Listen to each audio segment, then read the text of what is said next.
Hello, my dear YouTube students. Welcome to my channel. Today in this video, we are going to learn part 2 of a lesson of class 8, that is the Heavenly Parasol.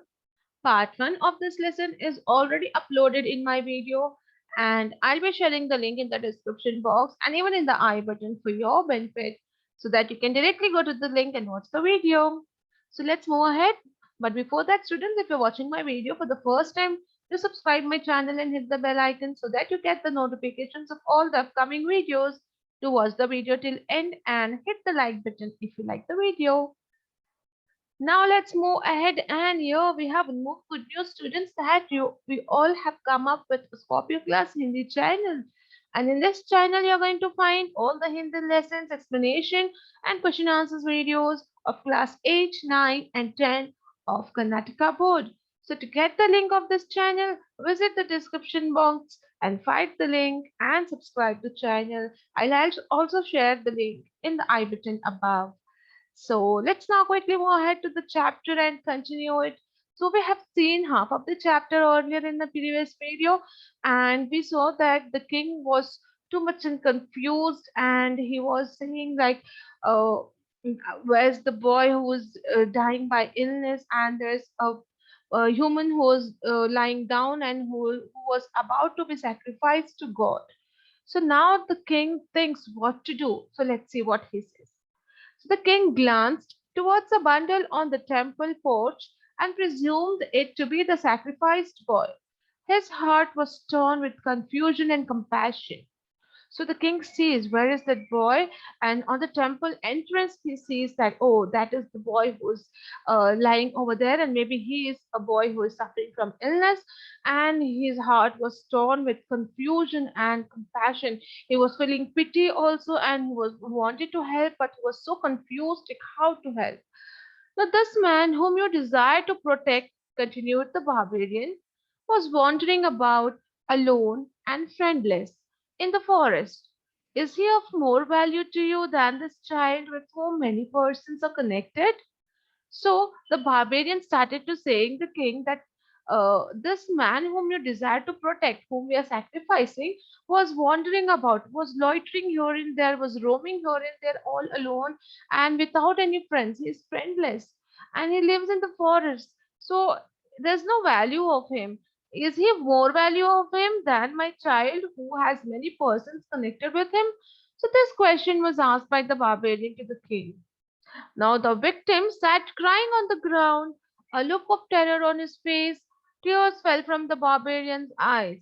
Sir, tell me what to do, he cried. I cannot see my son suffer this way. Okay, so the victim was also crying on the ground, the human who was about to sacrifice. Even he was crying, he had a terror, he was afraid, and that could be seen in his face through his expression. And the barbarian was also too much confused. Tears fell from his eyes. And he was saying, King, so please tell me what to do. I cannot see my son suffer this way. Even his son was suffering and crying from pain, and he was about to die. Even the man who was about to sacrifice, he had a terror, and even he was crying to be saved. So this was a confusion there. Now, the king spoke firmly. Do not be distressed. I will save your son as well as this victim. I offer my body in sacrifice to Chandika.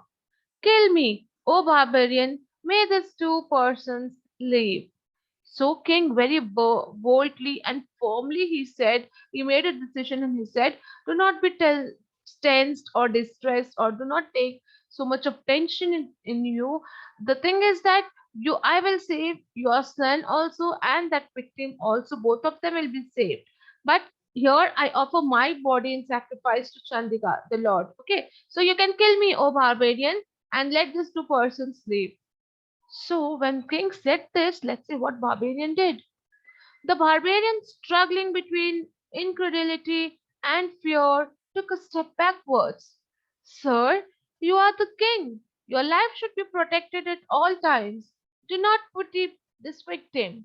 Let him die. His life is of no significance. So what did the barbarian do? He was so he was struggling so much between, he was so confused now. He also had fear in his mind. and he was not understanding what the king is saying, that he should kill him. And he took a step backwards, like he was not willing to kill the king. He said, "Sir, you are the king, and you should be there to protect everyone all the time. You don't pity this victim. He was all alone. He was all alone, and let him die. He is having no importance in this world." So the king, he shook his head impatiently. "If I can use my body to stop a killing, why should I not? Do not speak another word. Kill me." So the king was very firm in his decision. He shook his head. He said, "No, if I can save my body, if I can use my body to save somebody, to stop killing someone, why should not I use my body there? So do not speak anything now. Do not utter a word. Just kill me." So this was the order of the king. Now the barbarian hung his head and made no move to take his sword. So the barbarian did not do anything. He did not move ahead, but he hung his head down. He was very ashamed and he was fearful. He just took a step back. He went backwards and he did not take his sword also.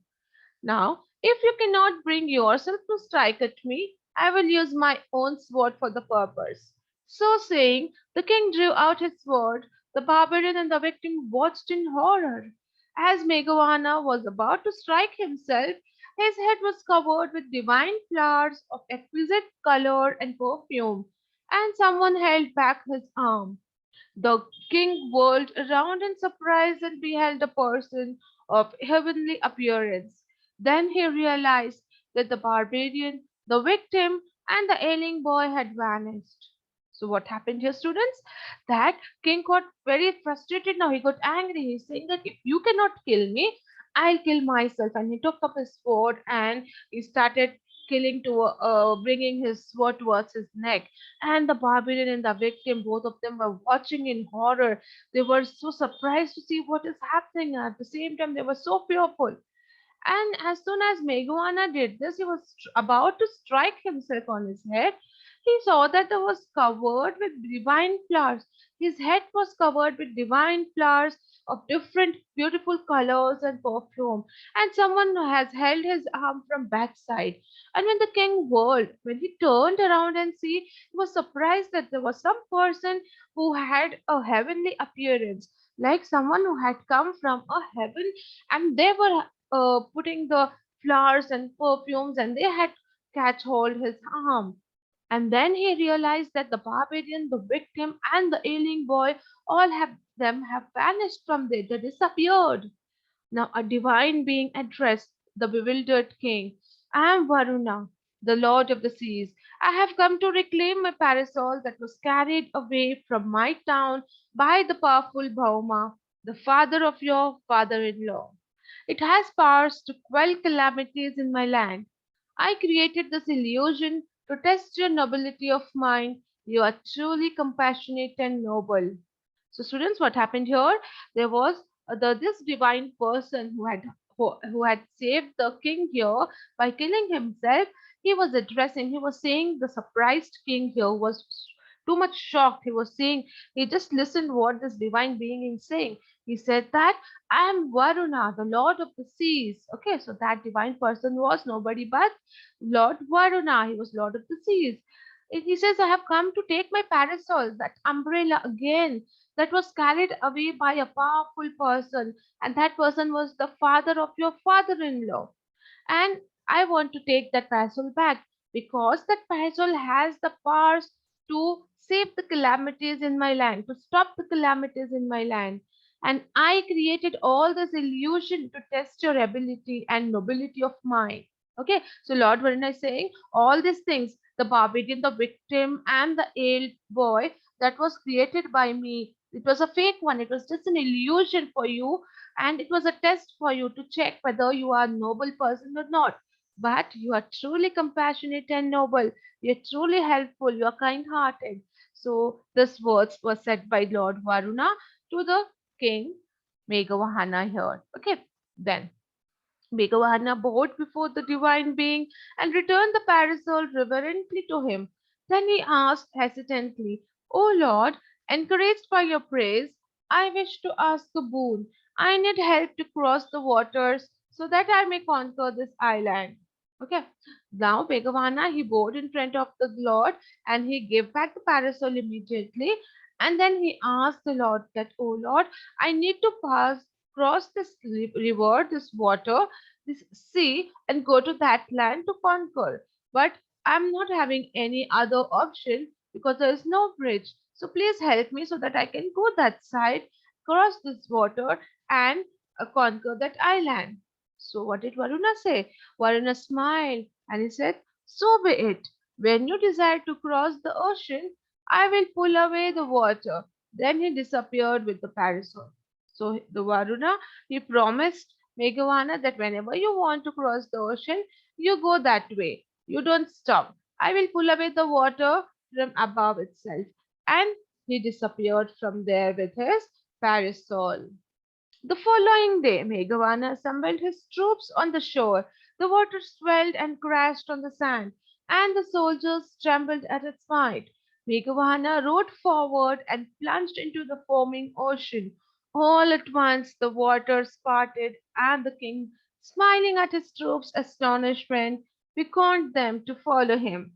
In this wondrous manner, Meghavana reached Lanka and won over its king Vibhishana in the form of friendship. Okay, so next day itself, Meghavana, along with his troops, along with his army, came there near the shore, and there was a big ocean filled with water crashing on the sand. And he started his move. He moved forward and he jumped into the ocean. And all the army members were so astonished and surprised to see that the water parted. It made the way for the king, and it was like a bridge over there. And smilingly, Meghavana said all his members to follow him. And with this wondrous manner, Meghavana at last reached Lanka, the other island where he wanted to go. And there he won over that land by talking to King Vibhishana in the form of friendship. So he did not have any fight or war over there, but with the help of friendship, in a friendly manner, he conquered the island. Then, on returning home, Amritaprabha welcomed him and then looked around in confusion. Where is the parasol, my lord? She asked. It never leaves your side. It was never mine to keep, he answered. Yet the mark of a favor shown to me by its divine owner will guide me through my life. As he spoke, the skies darkened, as if the parasol was casting its shadow over him, even from its heavenly abode. Okay, so when he returned home after having the good friendly relation with Vibhishana and conquering the Lanka, and when he returned home here, Amrita Prabha, his wife, she welcomed him and she asked in confusion, where is your parasol, my lord? So he said, and she also says that it never leaves your side. So where it is gone? He says it was never mine to keep it with myself. And yet the mark of it is always with me. That divine owner has promised me to guide me throughout my life, even when the parasol is not with me or above my head. And as he spoke these words, there was sky which became darkened above there, and as if it was parasol which was casting its shadow over him from the heavens above. So, like this, how the Lord has promised He was helping him and guiding him and giving him shelter and shadow from the heavens. So, this was the story about the heavenly parasol. I hope you all understood the story, the lesson, and if you like the video, do hit the like button and also share with your friends. Do visit the description box for Scorpio Class Hindi channel and subscribe to the channel. Stay tuned because we are going to come soon very back with more such videos. So thank you.